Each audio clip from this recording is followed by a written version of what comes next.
Kim Daly with Franchise here today. Thank you for being on the podcast. I appreciate your flexibility and diligence in making this happen. I had to reschedule a couple of times due to some life stuff happen. So thank you for being here. I appreciate you. This is Burn the Ship podcast, where we talk to entrepreneurs about what they do and why they do it and why they choose to continue to kind of bet on themselves and make their business work. So go ahead and introduce yourself and your business, and then I kind of ask you some follow-up stuff as well. Okay. Thank you for that introduction. Sure. So my name is Kim Daly, and I am a franchise consultant. So that means that I help people, investors, career executives in transition, existing business owners, anyone looking to the idea of what could a franchise offer me. That's what I do. I help educate people, understand the real value proposition of a franchise. I help them select the right business based on matching it to their goals. And then I coach them through a due diligence process so that they can know that they're making a decision that they can feel competent and confident about. And I've been doing that for 19 years. So tell me about how you got into kind of this place before. What did you do before the franchise consulting? Yeah, so I was on my way to med school, and I answered a classified ad, which gives away my age, a classified ad in the newspaper that literally changed my life. It was for a franchise consulting company, and it was a temporary summer job that turned into a 1-year commitment after they asked me to stay on. And of course, my father was like, "Don't do it. You'll never go to med school." And I'm like, "Dad, my whole life is about med school." And of course, I never went back to med school. My father was right again. And, but I just found a place in franchising. I had an entrepreneurial heart that I discovered. I loved the industry because it's all about people helping people. It's positive, it's abundant, it's life-giving. And I wasn't doing what I'm doing now, but I was working with franchisors. I was more on the other side of helping franchisors. But I left for 5 years after that job, and I started my own business and did the pure entrepreneur thing, and realized how lonely and how hard that was. And at the very old age of 29, I decided to come back to my franchising roots. And that's when I stumbled upon Franchoice, which is the franchise that I'm a part of, and became a consultant in February 14th of 2002. And here I am today, 19 years later. Who knew? So how, and initially when you got in, what was the structure like, all 19 years ago when you entered the company, then probably doing obviously business, a lot different than the way you're doing it today, but, different than even early 2020, 2019 was? Yeah. So when I first got into franchise consulting, the whole franchising industry wasn't as sophisticated as it is today. Franchisors might have had a process to take a candidate through. They might not have. There certainly weren't the incredible lending resources that we have available to us today. I think the process that I take candidates through is exactly the same. My truth has always been the truth as a franchise consultant in terms of identifying, personally, professionally, and financially what an investor is looking for, and then finding franchise opportunities that match those goals and that vision. So what I do has remained the same, but how I do it with different resources has probably changed. I myself have grown in amazing ways in 19 years. I was an average performing consultant for about 8 years, and then I decided to get serious about my business. And in 2012, I made history in franchise consulting. I built the largest franchise consulting business that had ever been built at that time. And I did a few things that consistently that worked and paid off. And I had an amazing year, and I've maintained that level of production ever since. So other consultants now play at the level that I play. We share, because in franchising, that's what we do. We share. I shared what I learned and how I did it. And other people now get to use that same kind of science to achieve a same result. And I mean, at the end of the day, we're all helping a lot of people change their lives and learn about the value that a franchise can bring. Sure. And what was that kind of change in your process that you found? What was it that, kind of kicked it into gear for you and your business? What was it about that process that changed? Yeah, that's a great question. And I'm actually developing a whole business coaching program. Oftentimes, when people work with me, I kind of lead them to quote the altar of saying yes to their franchise brand. And then I kiss them off and go away. And they're like, hey, how do we get more of the Daly Coach? And so I've come out with this motivational coaching program that actually helps new business owners, existing business owners really do what I did after 8 years of being a franchise consultant with some result to creating a science around what I did that grew my business exponentially and then enabled me to replicate that. And so basically, I mean, the core of it, Baily, is that I focused on what I could control and I stopped letting the things I couldn't control bother me. So in my business, what I can control is prospecting, my funnel. What I can't control is who's going to buy a franchise. So when I started focusing on prospecting every day and developing a skill set around talking to people about what I do and figuring out ways to grow my center of influence and create more lead flow, that became what I came to work to do every day. And it made me feel in control because I could control that. I could control how hard I did it. I could control the number of touches I would make every day. And it enabled me to stop focusing on the people who were demonstrating that they weren't going to buy a franchise, because there is a demonstration that people do. And when you're desperate for leads or for people to talk to, you cling to that. And when you're too abundant to worry about it, you don't worry about it. And all the things that were frustrating me and trying to, worry or get disappointed when somebody said no to their dream because it impacted my ability to make money, I didn't have to worry about that anymore. So by focusing on the one thing that I could maximize in my business, it actually allowed me to do my job, if you will, with much more integrity. I was much more passionate about it. And it became a game. Every day I came to work, I just felt confident. It was fun. My simple goal was to find one new prospect per day. I mean, in the beginning, I wasn't very good at it. But once I got focused, like going to the gym, you're not very good at it when you first go. But once you get in the habit of the routine and you hire a trainer and you like figure out what exercises to do, well, little by little, consistency always builds results. And I got very good at it by the end of the year to where I was getting 7, 8 new people per week. And to where I didn't care if people were falling out of my pipeline. I needed them to fall out because I literally didn't have enough time to spend with all the people that I was now helping. That was a really, really good problem to have. Sure. So it's a simple thing. But you know what, Baily? Having enough customers is the number one issue for all businesses. Yeah. So if all business owners would stop focusing on the things they can't control in their business, and they know what those are, and they started maximizing the things they could control, their attitude for their business would probably change like mine did, to one of abundance, to one of excitement, to one of, it's contagious. You just can't wait to come to work because you totally feel in control of what you're creating. Yeah, absolutely. Tell me about that.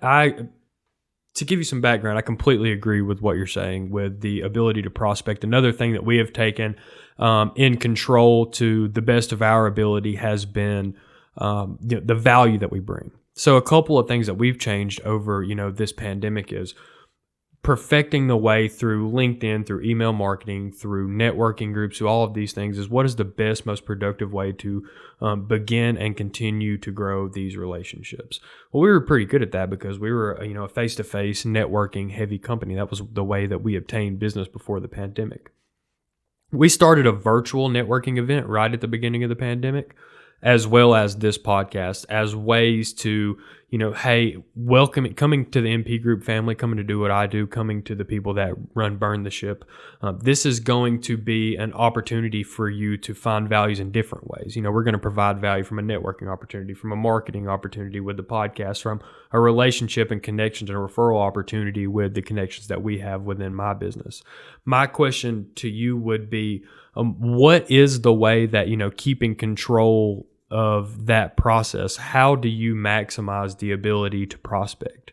what is it about your process that you have refined over the years that keeps you at, we start at one prospect a day and now we're doing, 10 a week. And then maybe one day we're doing 150 a month. What is it that has allowed you, and what skills have you, are you able to pass on? I know that, you're trying to kind of monetize this with this business consulting consulting direction moving forward. But, tell me a little bit about what it is that you can control in your effort to maximize those prospecting opportunities.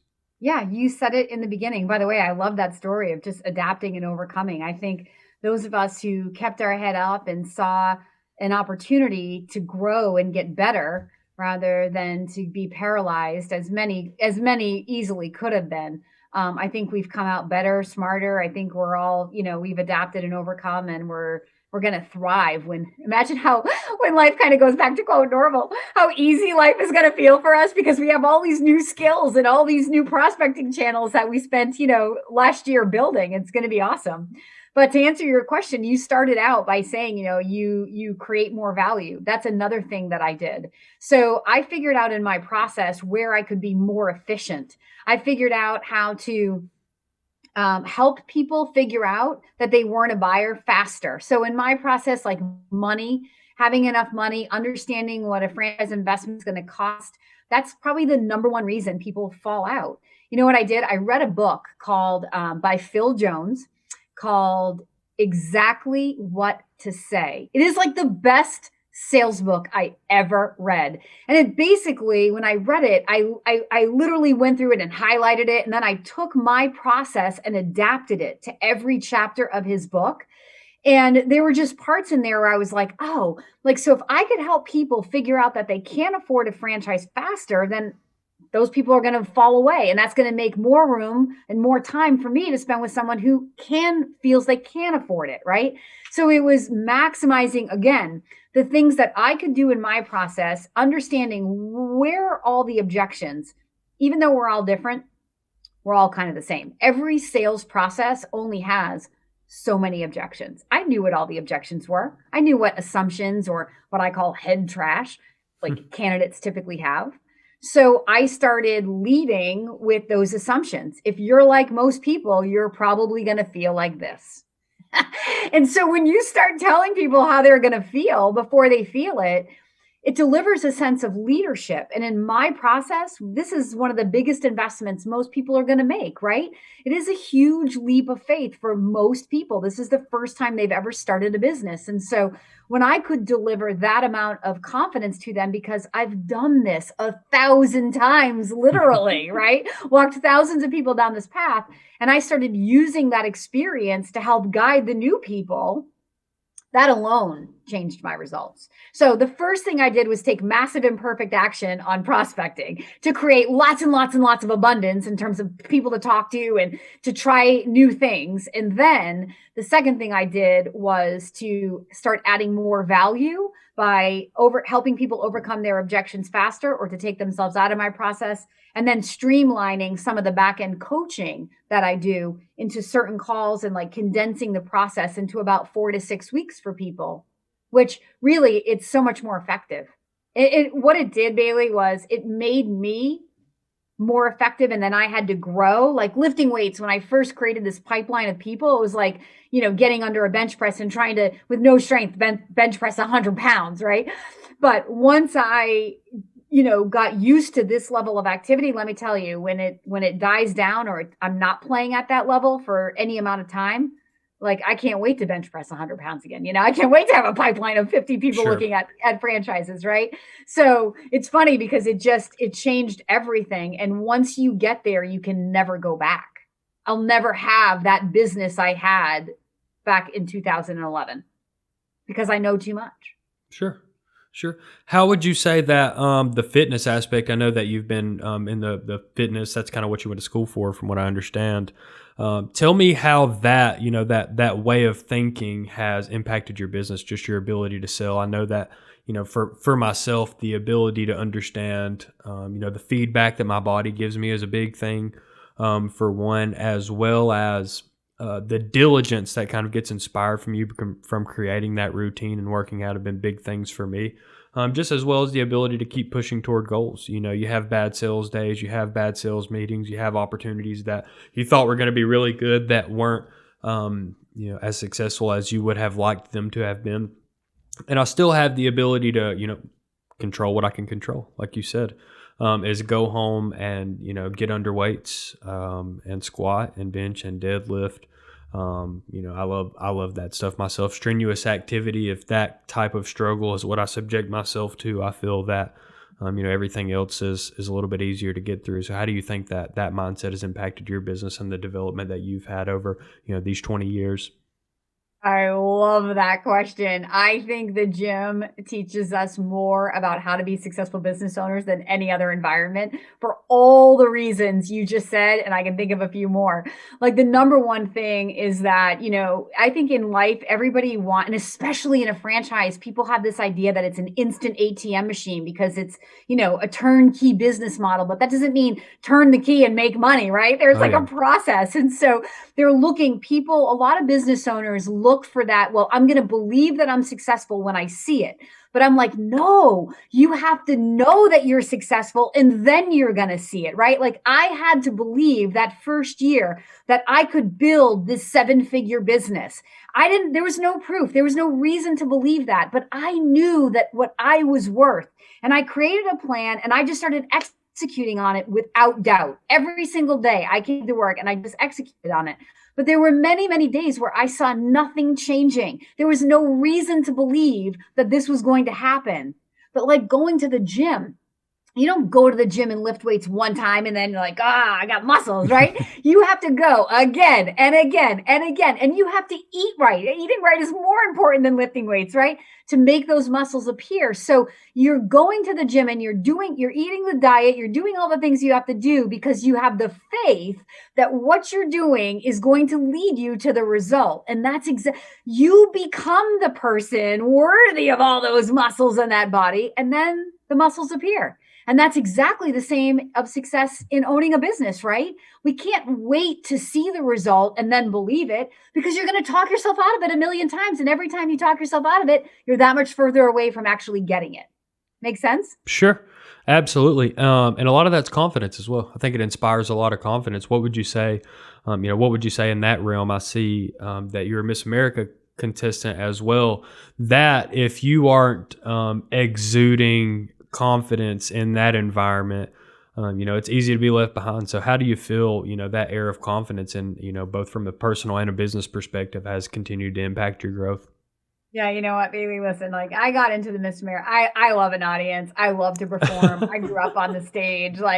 So I entered the pageant. I've always had a heart to influence people, to be a role model, to serve others. I mean, the first business plan I ever wrote was when I was 19 years old.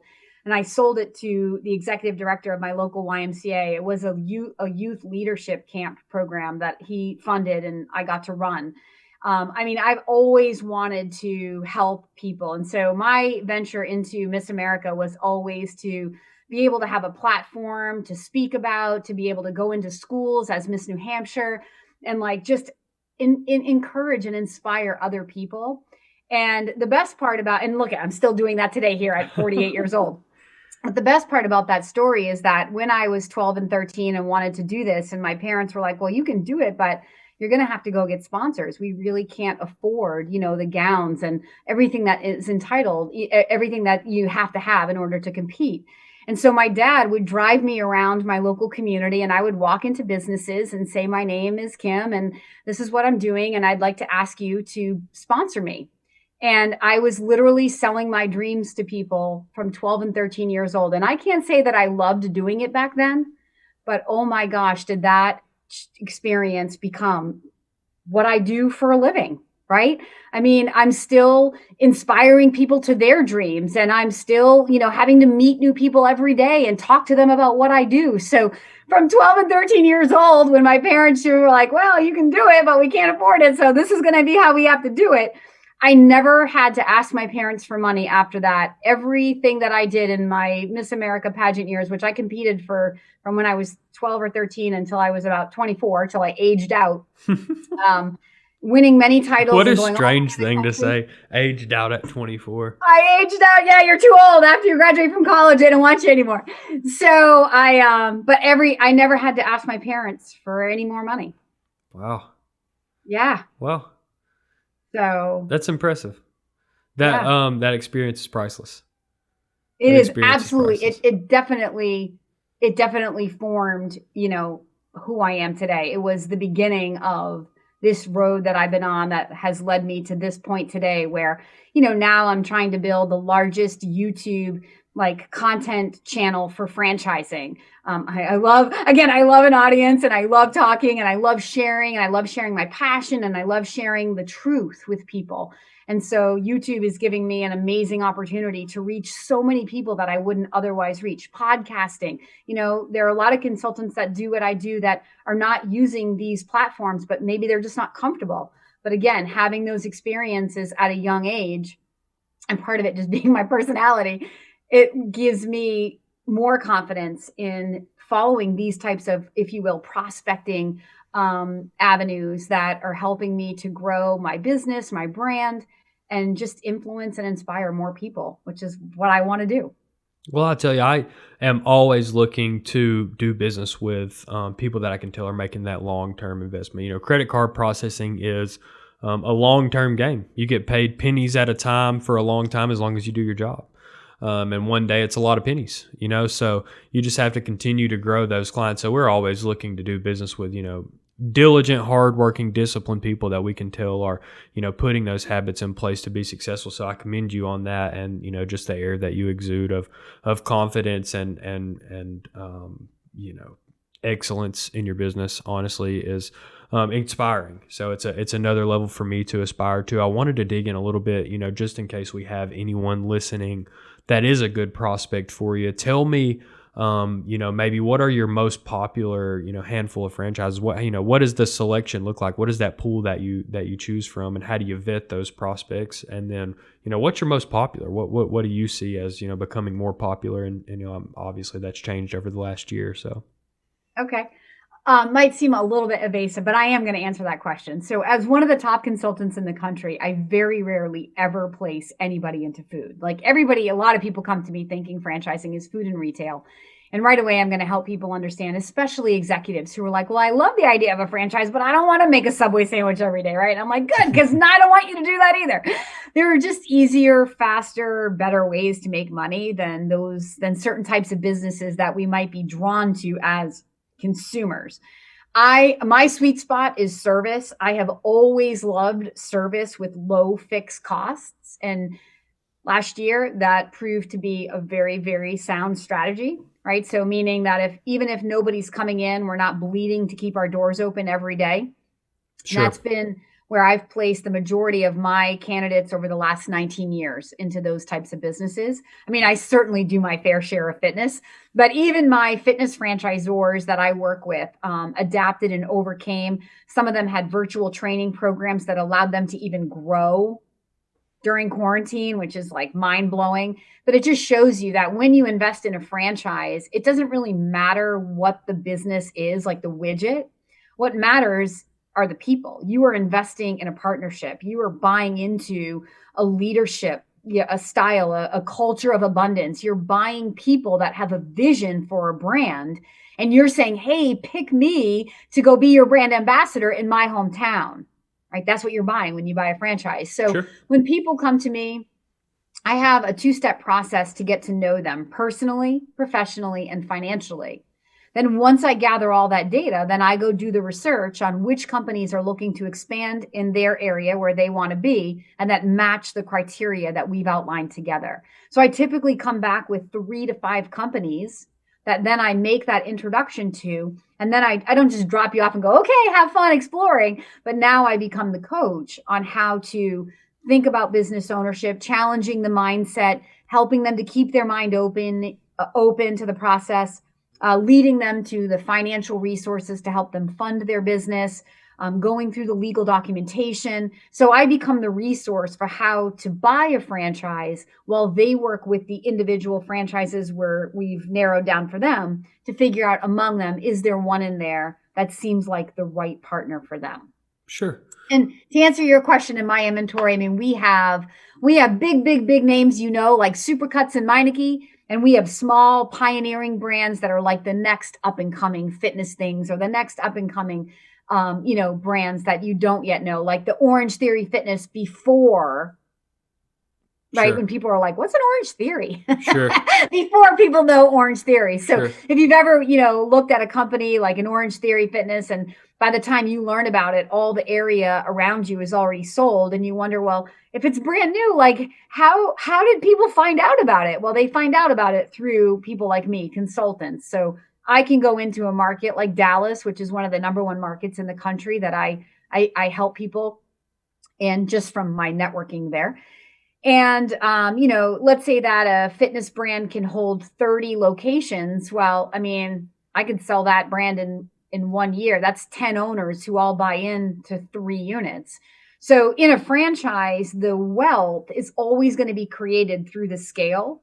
So it's not typically about one location, especially when there's real estate involved. Sure. That's kind of like just the foundation you're building to this portfolio, but it's usually in the second or the third one that people really go, okay, this is where it starts to get fun financially. So, and you don't hear me. You can still buy one, right? Sure. It's just, it depends on what your financial goals are. But I mean, so for me to deliver 10 candidates to a franchisor in 1 calendar year, and they all say yes to the particular brand and move forward. So there might not be one location open in the market, and the entire market's already spoken for. That's how it happens. Wow. What is the, I know this is going to be a wide array. What does a typical investment for a franchise look like?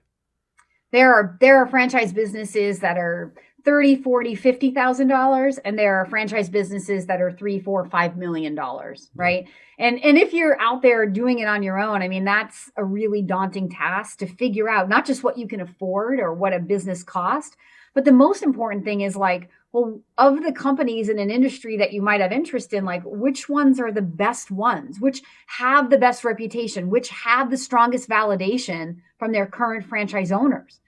I know all of that information. Like that's why I get paid. So, and my services are entirely free, by the way, Baily. I don't know if we said that. So I get paid by the franchisor like a recruiter. Sure. So rather than franchisors going to trade shows or advertising organically on the internet and not really being able to control the quantity or the quality of the people that respond. And even if they get overwhelmed with response on their website, they don't really know who to call first, who's really qualified, who's really interested. So smart franchisors come to consultant groups like FranChoice, and then they can say, look, we're looking for people with these skills who have this much money, who live in these markets. If you find them and bring them to us, we like them and award them a franchise, we'll pay you a fee. So It's free for the candidate because I get paid by the franchisor, but I really am here to guide the candidate's process. I feel like I work for the for the franchisee, because my job is to help you make a good decision for you. It's not about me getting paid. I think I've already explained why that's the case, because I work with enough people. It doesn't matter. I'm going to try to help you say no really fast. Sure. If you're going to say no. No, I'm just kidding. But it's about me helping people understand what franchising is and how it can benefit them, even helping set up the tax advantages, the tax shelters, right? In Robert Kiyosaki's book, Rich Dad, Poor Dad, how the rich get richer and the poor and the middle class stay the same.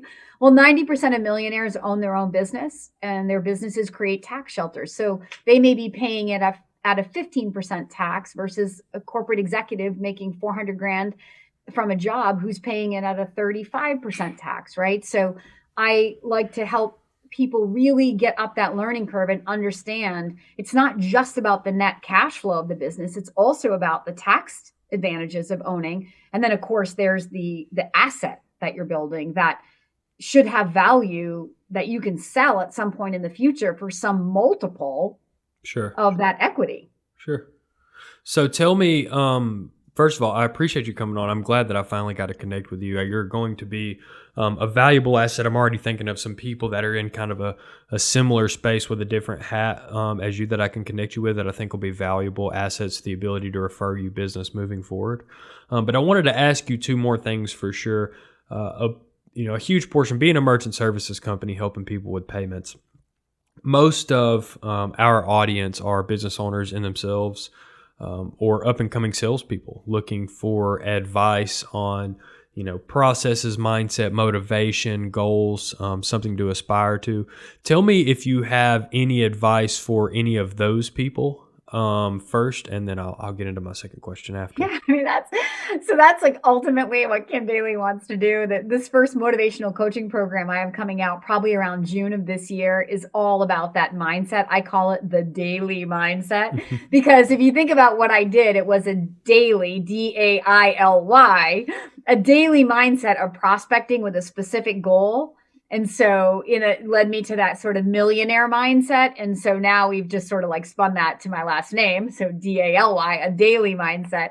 But I think that, the things we've talked about, like when you apply yourself with a very clear vision of what you're doing, and then you create these daily sales plans. So, with clarity, if you start with your end goal, like I want to make $1 million at the end of the year, and then you figure out like how many unique sales that is by dividing what your average client pays you into that $1 million. And then you have a specific sales goal. And then you divide that by the number of days that you're going to work every year. So you can come to work with clarity and you can come to work focused. And that clarity and focus alone changes the game, right? And going back to our gym analogy, it's the difference between somebody walking into the gym saying, well, I'm going to get in shape, fumbling around with the equipment, jumping on the treadmill, getting a little sweaty, heading to the locker room and saying, okay, I worked out today. And somebody going into the personal trainer's office saying, these are my goals. What's the most effective way for me to get there? And that's really the difference sometimes between an entrepreneur and a franchisee. The franchisee is working with the personal trainer, someone who already has the proven plan. And the entrepreneur is having to create all of that on his or her own. Right. Sure. So it's that mindset, and it's reading books. It's listening to podcasts. There are so many amazing podcasts out there, so many great books on mindset coaching, and for those business owners that are listening and they're thinking about, a franchise, what's the value proposition for that? If I already own a business, it could be diversification. If you started a business from scratch and you want to grow, it could be like, hey, I want an easier path to start a business because I know how hard that can be, right? Buying into this, a proven toolbox with marketing and technology already ready-made for you. So, if anyone listening is interested in a conversation about franchising, value proposition, diversifying your portfolio, I encourage you just definitely reach out to me. I'm obviously passionate about what I do. I love sharing what I know. It doesn't have to be the right thing for you, but if you're interested, for sure, I'll invest some time with you to try to help you figure it out. Cool. Well, my second question is, how can people find you and how can we help? Awesome. So my website is the Daly Coach, Daly, thedailycoach.com. And of course, you got to check out my new YouTube channel. We just launched it this week. We're going to be pushing out 3 new videos a week for 1 year. That's our first goal. We are just going to try to dominate the YouTube space for franchising content, me and my team. Or my team and I. And I'm very excited about some of the new videos we just pushed out. Some of them you'll see are premiering over the next few days just to create a little excitement. So please like and subscribe. And that's youtube.com/thedailycoach, Daly. Cool. Well, thank you so much for coming. This has been Burn the Ship, and you've definitely give us some goals to aspire to, some clarity, and some motivation. And we appreciate your time today. I'm looking forward to getting this out, getting you this edited, everything, and we can kind of get it out to both of our audiences because people need to hear this. People need to stay motivated and understand that the process is a long-forming, slow game. And when you win the right way for a long time. And you've definitely been an example of that. So thank you for the content that you've given us. We'll reach back out and talk to you again soon, see how everything's going. Thank you. You're awesome. Thanks, Baily. Yeah, see you soon. Thank you.